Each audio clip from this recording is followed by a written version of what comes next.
বেশি বদমাশ হয়ে গেছো, তোমার বাবা মা কমপ্লেন দিব। বলো কি ভরাইছি আমি? স্যার আমাকে এক ঘন্টা সময় দিলে বলতে পারবো। আন্দো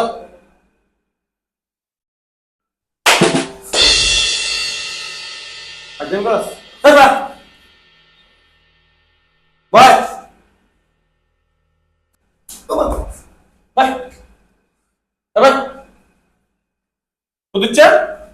হুজুর মানে চিত্রপট তোমাদের কাম মায়া লাগে দয়া লাগে তাতে কি লেখিছিলাম একটু দাঁড়া কারণ খাইছি হুজুর, কারণ খাইছি। তোর কই নয় হিন্দি খারাপ হিন্দি ওমো। হিন্দি ক আয় ক কতে বাংলা গলা, হ্যাঁ? বাংলা গলা বেশি খাও। তোরা এরা রাইছি কতে কলিকাতা হার বলে যাও কইছাম নি এটা ও ও তুমি না কইছো হ্যাঁ আর বল ওর কান্দ ধরে থাক